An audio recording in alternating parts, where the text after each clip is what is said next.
You know, on the last episode, you talked about catching a gun charge when you were young. And you said that you just carried a gun for no reason. Yeah. I ain't had no beef. It was just, at that time, my little hustle was guns, moving guns. You know what I mean? In hindsight, I've regretted it because you always feel like, damn, what if one of them guns or something I sold was the death of somebody? You know what I mean? That guilt always stays with you. But when you're young and dumb, you're not thinking like that. You just think about getting a buck. I was a young father just trying to feed my son. But when I was moving the guns, I didn't get paid really for the gun. I would actually collect the actual gun was my payment. So I always had a 380 or something on me at all times. But I never had no direct beef. But I felt comfortable having it with me. In case something went off, I got my thing with me. That was my thinking. And now, in hindsight, looking back and looking at all the statistics, most of us, young black and Puerto Rican men, most of them are more likely to be killed by a gun than to kill somebody with that gun. You're more likely to be killed with a gun, by a gun, if you're carrying a gun. And people don't know that. Then they don't know, a lot of our children, kids out here in the street don't know the gun laws. Like it's three and a half, nothing to talk about now. When you get caught with a gun, the probation negotiations, for the most part, 90% of the time is out the window. It's not even nothing to negotiate. You're going to jail. First offense, scholar in college, I'm doing this, I'm doing that. Yeah, that's nice. You can continue doing that with a felony, an upgraded felony when you get out of jail. So what I try to do is just tell the awareness I got a campaign I do called Guns Against Guns. That's what you see. It's just to give these kids, to let them know, just to give them awareness of the gun laws and then the statistics of if you get caught with the gun, this is what you're gonna do. And then statistics of what's gonna happen to you if you go to jail. You likely to there's a 30% chance you're gonna get cut on Rikers Island. That's the statistic. Then you're not coming out of jail the same. There's more HIV cases on Rikers Island than the whole New York City. So these are things you need to think about when you're walking around with a gun. And and I just think a lot of our people be like, oh, that's obvious. No, it's not. A lot of these kids don't know these statistics. So I'm here to tell them. Not to mention, we don't trust the police. You feel like they got this campaign. If you turn your gun in, no questions asked, who really believes that?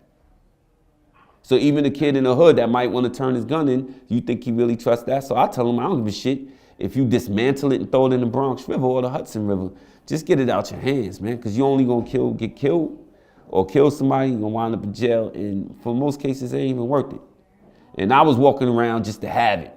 And imagine if somebody rubbed me the wrong way or did something the wrong way. They would have got popped for probably absolutely no reason. Or I would have got popped reaching for absolutely no reason. And cop that caught me with the gun said that I only had probably another 2 seconds to drop it or he was going to pop me. Well, did you ever see the interview I did with Chil Ali? Yeah. Yep. Example. So that was the exact situation that you're talking about. Example. That's the perfect argument with his baby mother's brother. The dude told him to suck his dick, and he pulled out and emptied his clip. Perfect example. And Chil Ali is such a good dude, man. And how many years of his life gone? 15, I think. 15, like that. And he was supposed to be a castmate of mine on Love and Hip Hop. I was looking forward to it, and because of that, they wouldn't put him on the show. Because of the murder. Because of that situation, Chil Ali is not on Love and Hip Hop. My man, my son told me that they were looking at Chil Ali, to be on the show and how crazy he is. Loved him. No, they love. Hey, I didn't know what happened until you just told me. No, they love Chi. They love Chi. They was even coming to me like, man, your boy's coming because he's from the Bronx. I'm from the Bronx. This is gonna be a good thing. He had a crazy story. So, I'm always like, yo, you know what? Anything that's going to take some of the fucking light off of me, bring it. And ultimately, they didn't use him because of the situation. And again, you know what I mean? Like, just imagine if he didn't have a gun that day. He probably could have put hands and feet on dude, and they would probably be, shook on it later on down the road, and they would still be, come on, how awkward is that? That your kid's uncle. You know what I mean? You know, so I know that he regrets that, and that's why I go around and I tell people to this day, like, you know, just having it. I remember being on the subway, asking somebody, yo, what the fuck are you looking at, my man? Like, and now I'm 145 pounds. Dude could be 6'2", diesel, and I'm asking him what the fuck he's looking at, because I felt I had the upper hand. I got the thing on me, so if he say something stupid, it's on. So he's grilling me. In a normal case, I might have like turned my head over, like, I ain't even gonna go there with this nigga. But because I got the thing on me, I'm grilling him back. And both of us are grilling each other, and then I say, what the fuck are you looking at? Because I know I got that thing on me. That gun, having it on you, is only gonna bring you a situation that you don't need. And that's what I'm trying to tell these young dudes out here now, man. Corey Gunz got caught with a gun as well. Exactly.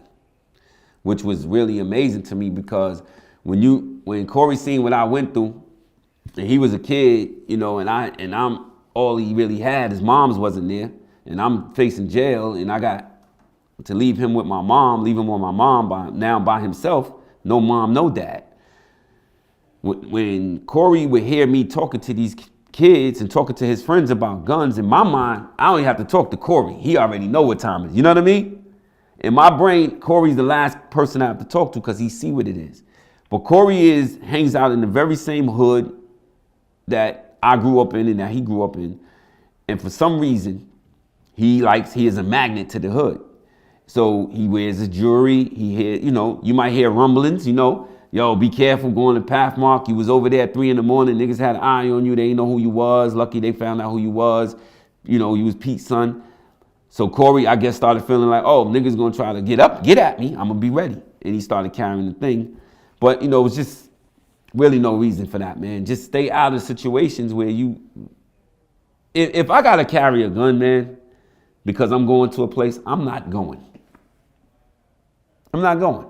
If I gotta go to some place where I feel like it's gonna be some trouble, I ain't going. That's just where I am now, and that's just where people need to be. If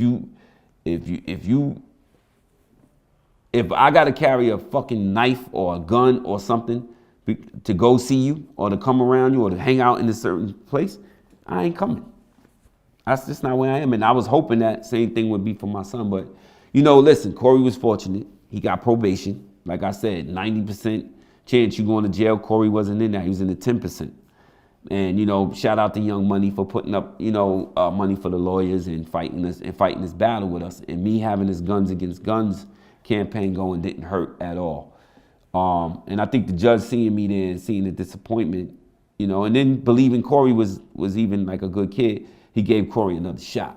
So Young Money actually paid for his defense? Yeah. Young Money has stuck by Corey through everything. If Corey has never needed anything, even to this day. If Corey needs, you know, it's a phone call away. It's a brotherhood between him and Wayne and Mac Main and Cortez, Brian, and, you know, the Young Money family over there.